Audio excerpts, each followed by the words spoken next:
नमस्कार सभी को। आज की क्लास में हम चर्चा करेंगे जो एथिक्स का खंड बी है, अर्थात एथिक्स का जो पार्ट बी है उसकी यूनिट फर्स्ट है। उसमें हम चर्चा करेंगे नए उद्यम प्रबंधन के मुद्दे। ये हमारा आज का टॉपिक रहेगा, है ना। एथिक्स का एमपीपीएससी में यह एक यूनिट है और उद्यमिता प्रबंधन और व्यक्तित्व विकास और उससे संबंधित केस स्टडी। और इसमें एक टॉपिक है नए उद्यम प्रबंधन के मुद्दे। सबसे पहले ये समझिए कि नए नए का मतलब क्या है, जिसमें नवाचार किया गया। नवाचार का मतलब क्या है कि एक ऐसा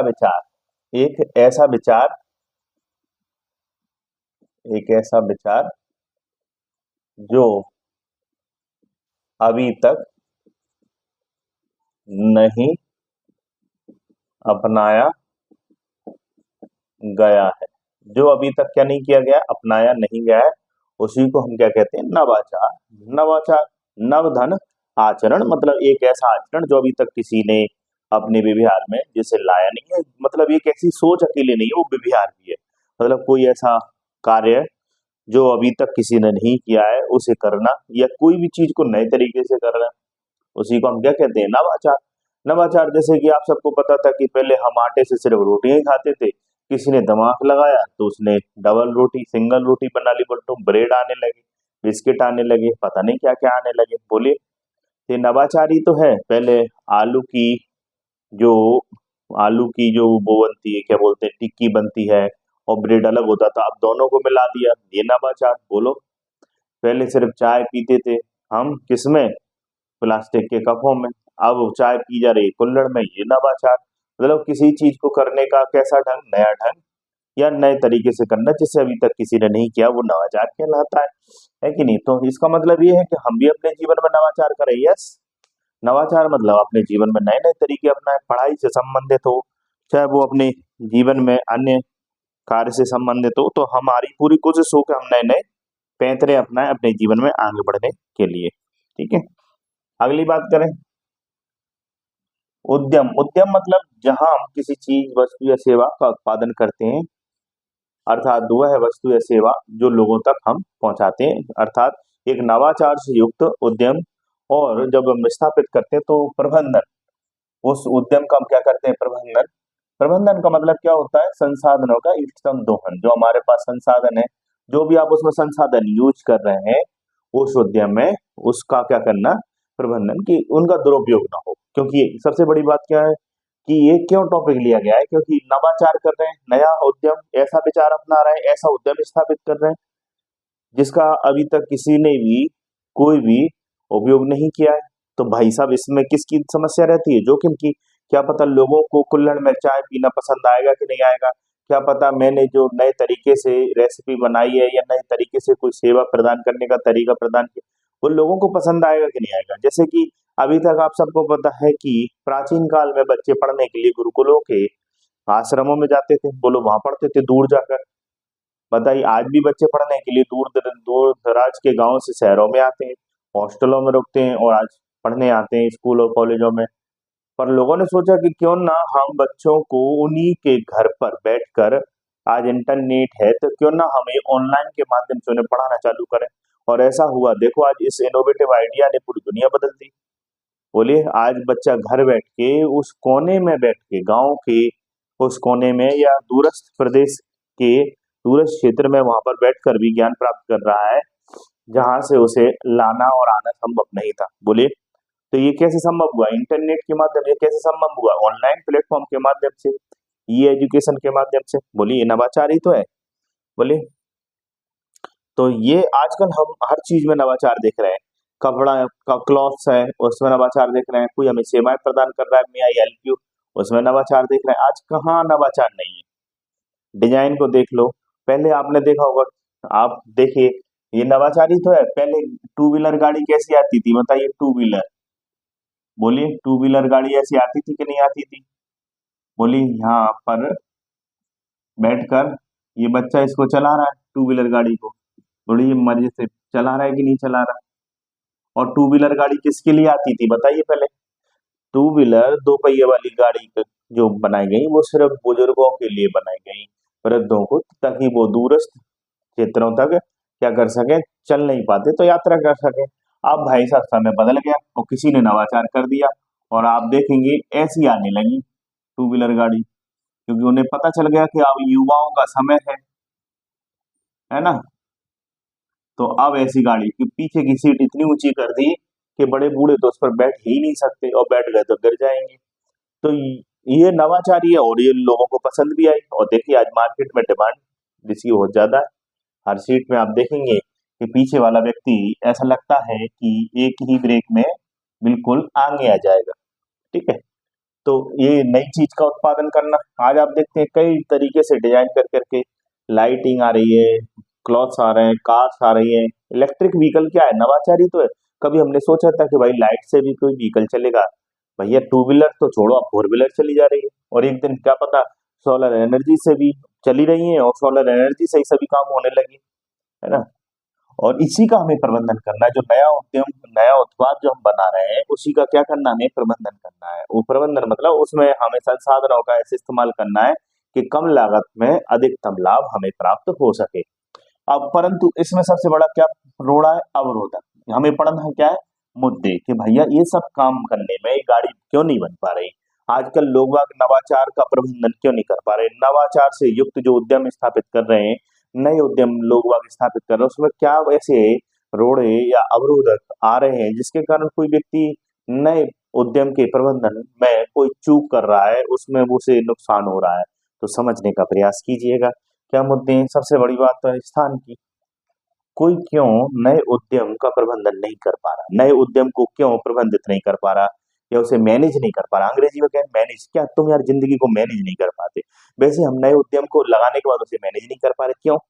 एक स्थान के कारण। स्थान मतलब कई बार हम सोचते हैं यार कि हमारे अंदर नवाचार करने का विचार आता है कि वे बिहार में लागू करें, पर कई जगह हमें कच्चा माल नहीं मिल पाता कि यार इसके लिए हमें आलू की चिप्स बनाना है या हमें टमाटर की चटनी बनाना है, नए तरीके से हमारे दिमाग में विचार से बिहार में लाना है, परंतु वहाँ कौन नहीं, कच्चा माल ही नहीं है। लोग अब टमाटर लेने कहाँ जाए, आलू लेने कहाँ जाए। एक अवरोधक आ गया कि इसका प्रबंधन कैसे करें, कच्चे माल का।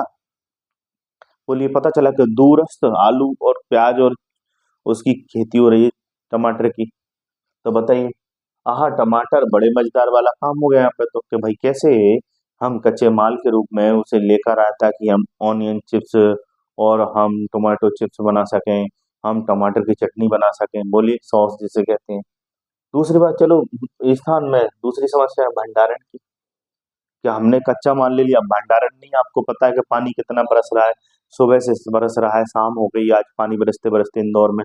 और ऐसे में अगर भंडारण की समुचित व्यवस्था ना हो तो आपका कच्चा माल खराब हो जाएगा, बने हुए माल की भंडारण की व्यवस्था ना हो तो वो भी खराब हो जाएगा। लो, और कर लो नवाचार। बचा बेचारा कोई व्यक्ति अगर करना चाहे तो नहीं कर सकता। तीसरा, परिवहन की, आने जाने के लिए ट्रैक्टर तो है पर रोड नहीं है। पता चला कि हमने जो ट्रैक्टर भेजा था वो किसी खाई में गिर गया या गड्ढे में फंसकर वहां रह गया। पता चला कि रात भर में टमाटर सड़ के अपने आप चटनी में बदल गए, अपने आप ही नवाचार हो गया, बोलो। तो परिवहन की समुचित व्यवस्था, श्रम, लेबर फोर्स जो हमें चाहिए, श्रम बल चाहिए, वो है ही नहीं वहां पर। लेबर पलायन कर गई वहां से तो श्रम की उपलब्धता सुनिश्चित नहीं है। बाजार वहां से इतनी दूर है कि जब चटनी बनाकर आप बाजार तक बेचोगे तो परिवहन लागत बढ़ जाएगी और आपकी चटनी भी खराब हो जाएगी, और समय पर बाजार में आपूर्ति न होने से उस वस्तु की मांग बढ़ जाएगी, महंगाई बढ़ जाएगी, और फिर आपकी चटनी को कोई खरीदने वाला नहीं है। तो बाजार पहुंच।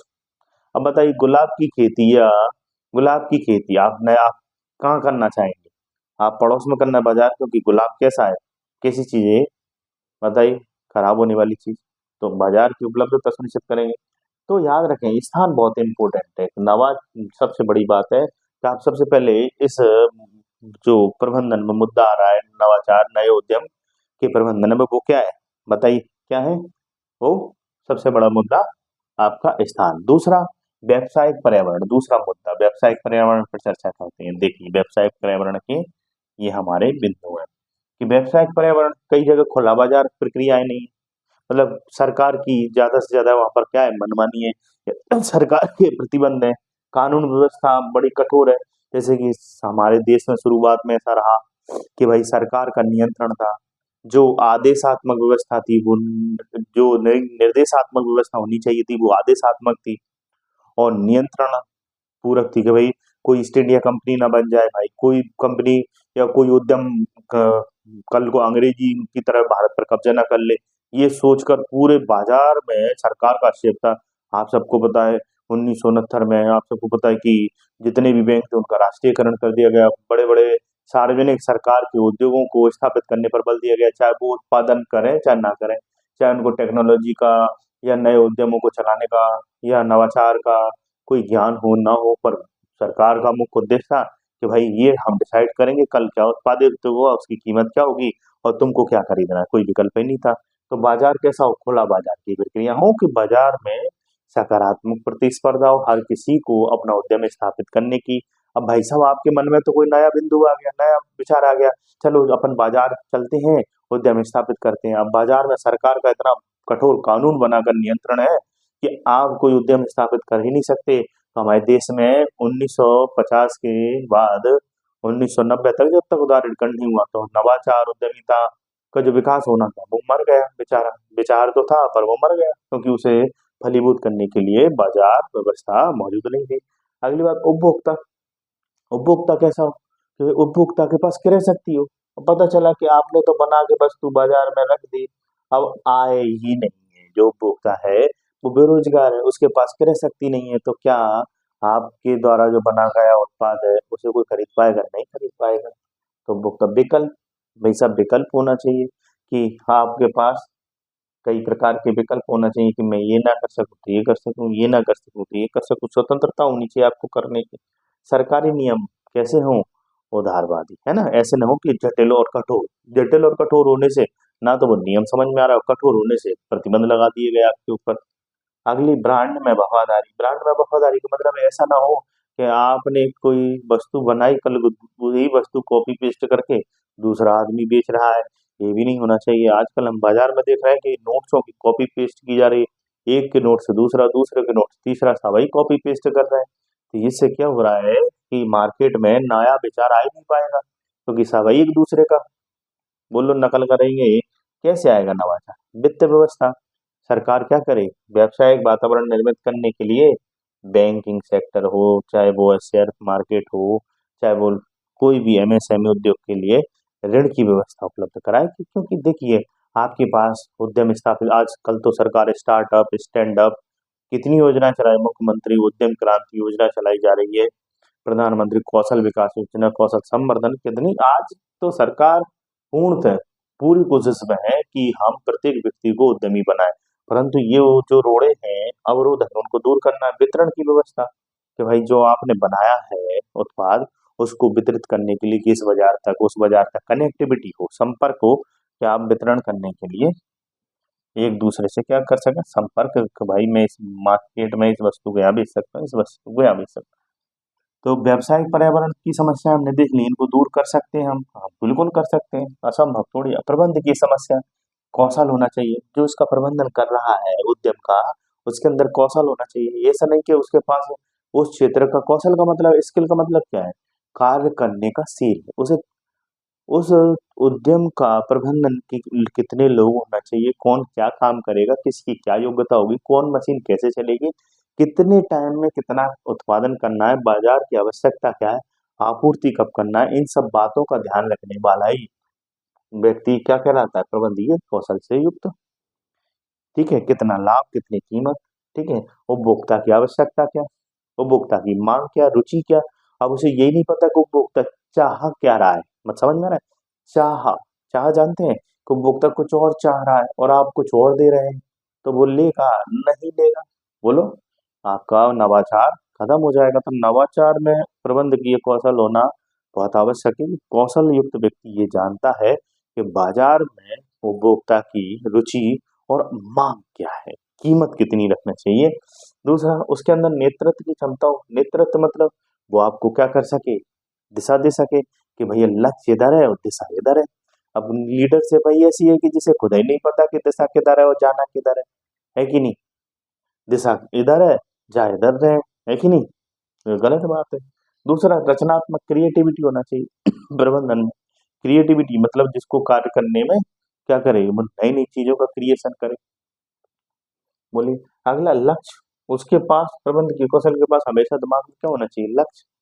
कि हमें इतने समय में, लक्ष्य का मतलब है कि निश्चित समय में किसी वस्तु को प्राप्त कर लेना, उसे लक्ष्य कहते हैं। बताइए, जैसे कि सरकार का लक्ष्य रहता है यह योजना इतने समय के लिए इतनी क्षेत्र में और इतने लोगों को टारगेट करके बनाई गई, वो प्राप्त कर ली गई, तो हम कहते हैं लक्ष्य उन्मुखी।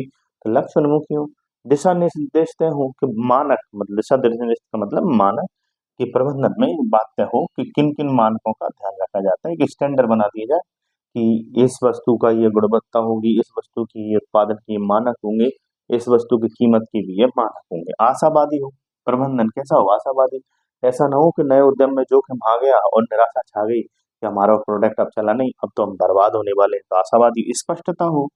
कई बार क्लियरिटी नहीं होती। मैं हर बच्चे को यही बोलता हूँ कि अपने विजन में क्लियरिटी रखो, स्पष्टता रखो कि करना है तो ये करेंगे, नहीं तो अन्यथा कोई भी काम नहीं करेंगे। तो अपने जीवन में क्या हो, क्लियरिटी हो, स्पष्टता हो। कई लोगों के जीवन में क्लियरिटी, उनसे पूछो कि क्या करना चाहते हो, कि अगर सिलेक्शन हो गया तो ठीक है, नहीं कोई दूसरा, अरे सिलेक्शन ही होगा, हम सिलेक्शन ही लेंगे, इसके अलावा इससे नीचे बात नहीं करेंगे। इसी क्लियरिटी के साथ स्पष्टता होनी चाहिए कि ये करना है तो करना है ना। अगली बात, अन्य मुद्दे क्या है, तकनीक। हमारे देश में नए उद्यम स्थापित करना चाहते हैं पर तकनीक ही नहीं है, तो जुगाड़ करते रहते हैं संसाधनों का, इधर से उधर तकनीक का। सरकार की इच्छा शक्ति। सरकार पूर्णतः प्रयासरत, ऐसा नहीं कि योजना बना दी और ध्यान ही नहीं है कि योजना कौन सी बनाई भाई, उसका क्रियान्वयन ही नहीं हो रहा। जिस विभाग को जिम्मेदारी दी गई उस विभाग में ऐसे लोग नहीं है जो प्रशिक्षित और योग्य को उस योजना को विभाग में लागू कर सकें। तो सबसे बड़ी समस्या, सरकारी इच्छा शक्ति। रणनीति, रणनीति बनाई जाए कि यह कार्य कैसे होगा, इस कार्य के परिणाम क्या होंगे, इस कार्य की प्रोसेस क्या है, इनपुट क्या है, प्रोसेस क्या है और आउटपुट क्या है। याद रखें हमेशा, जब भी आप कोई उत्पाद बनाते हो, इनपुट क्या है, प्रोसेस क्या है और इसका आउटपुट क्या निकलेगा। ये रणनीति। संचार हो, पर्याप्त संचार सब प्रकार का, कि भैया इनपुट से लेकर आपके प्रोसेस तक, प्रोसेस से लेकर आउटपुट और आउटपुट से फिर फीडबैक तक पूरा संचार होना चाहिए कि भाई हमारे उत्पाद को लोगों ने खरीदा क्यों नहीं, और खरीदा ज्यादा है तो क्यों ज्यादा खरीदा है। कुशल मानव हो, सबसे बड़ी बात है, हमारे पास पर्याप्त मानव संसाधन हो। भीड़ नहीं चाहिए हमें, जनसंख्या नहीं चाहिए, कुशल मानव चाहिए। जनसंख्या अभिशाप नहीं है, जनसंख्या को शिक्षा और स्वास्थ्य दे रहे, तो वही चीज किस में कन्वर्ट हो जाएगी, शक्ति में कन्वर्ट हो जाएगी। याद रखना। जोखिम, जोखिम का प्रबंधन होना चाहिए, क्योंकि नई चीज बना रहे हैं और नई चीज में सबसे ज्यादा जोखिम रहता है, चलेगी कि नहीं चलेगी। अगर हानि हुई तो उसे सहन करने की ताकत होना चाहिए। संघर्ष नहीं होना चाहिए, है ना, कि पता चला कि बाजार में संघर्ष चल रहा है या अंतरराष्ट्रीय स्तर पर, देखो मैंने बोला अंतरराष्ट्रीय सहयोग होना चाहिए, अंतरराष्ट्रीय स्तर पर संघर्ष चल रहा है।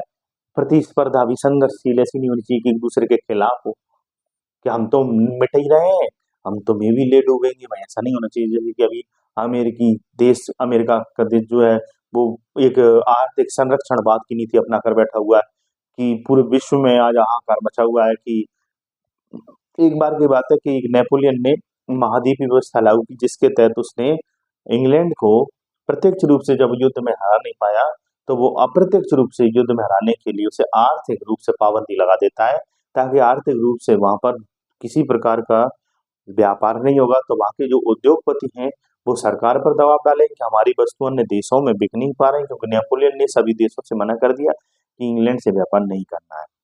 तब इंग्लैंड का सामान ना तो आयात होगा ना निर्यात होगा, तो व्यापारी कहाँ जाएंगे, सरकार के पास। सरकार पर दबाव डालें, सरकार नतमस्तक हो जाएगी, फिर मैं अपनी शर्तों को उस इंग्लैंड की सरकार पर थोप दूंगा।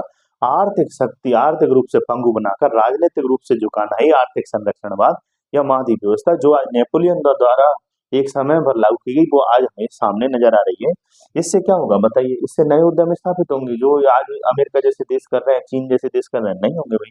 प्रतिस्पर्धा की समस्या, प्रतिस्पर्धा सकारात्मक हो, ऐसा नहीं कि हम खाएं तुम्हें दूसरी कंपनी को खाने ही ना दे। भ्रष्टाचार सबसे बड़ा मुद्दा, आप सबको पता है। सरकार हो, सरकार में कुछ लोग हों, वो सब क्या नहीं करते, सही सही तरीके से नीतियों को ना तो बनाते, ना व्यवहार में क्रियान्वयन करते। तो जो भ्रष्टाचार है उसको मिटाएं, ठीक है। तो याद रखें, ये नए उद्यम प्रबंधन के क्या मुद्दे हैं, आप ध्यान से देख लें और भी बहुत सारे मुद्दे हैं। सरकार समाज में जागरूकता की कमी नहीं है हमारे समाज में। और भी आप बहुत सारे मुद्दे लिख सकते हैं अन्य मुद्दों में कि समाज कैसा है, पिछड़ेपन से युक्त है। आज भी समाज में हम कहें कि हम पापा मम्मी हम पढ़ाई छोड़ हम नया काम करना चाह रहे हैं, हमें मन में नया विचार आया है, जो वो हमारे साथ करेंगे, आलोचना तो करेंगे, पिटाई अलग लगाएंगे, लोग तुम्हें नए उद्यम स्थापित नवाचार आ जाओ तुम्हारा नवाचार करें आज, तुम बहुत दिन से मोटिवेशन नहीं लिए हो, मतलब पिटाई नहीं लिए हो, और फिर पिटाई करके जाओ पढ़ो। तो हमारे देश में सामाजिक रूप से आज भी रूढ़िवादिता है, समाज में नए उद्यम स्थापित करने का, उसके प्रबंध करने का। एक तो जागरूकता की कमी है समाज में, है ना। शिक्षा व्यवस्था में भी हमारे नए उद्यम प्रबंधन के मुद्दे को शामिल नहीं किया गया है। शिक्षा व्यवस्था में भी हमें शुरू से नहीं पढ़ाया गया है कि नए उद्यम प्रबंधन के क्या मुद्दे हो सकते हैं। तो शिक्षा व्यवस्था भी एक समस्या है। समाज में आज जागरूकता की कमी है। बोलिए और बताइए, अनुसंधान नहीं हो रहा है इस क्षेत्र में, हमें रिसर्च R&D करना चाहिए इस क्षेत्र में, बताइए। और आप सोच सकते हैं अंतर्राष्ट्रीय सहयोग को बढ़ावा देना चाहिए। बोलिए, विदेशों से लोगों को बुलाना चाहिए कि आओ हमारे देश में नए उद्यम के में प्रबंधन में जो मुद्दे आ रहे हैं उनको सॉर्ट आउट करो। इससे विदेश से तकनीक और ज्ञान भी आएगा भारत में। इससे नए उद्यम के प्रबंधनों को सॉर्ट आउट ही नहीं करेंगे, बल्कि नए उद्यम स्थापित करने में भी हमें मदद मिलेगी। और सबसे महत्वपूर्ण बात है, इससे भारत का विकास होगा, भारत आत्मनिर्भर बनेगा, और जो हमने विकसित भारत का सपना देखा है 2047 में, वो पूरा होगा। इसी के साथ मैं अपनी बात आज पूरी करता हूँ। अगली बात में फिर से हम मिलेंगे अगली क्लास में। जय हिंद, जय भारत।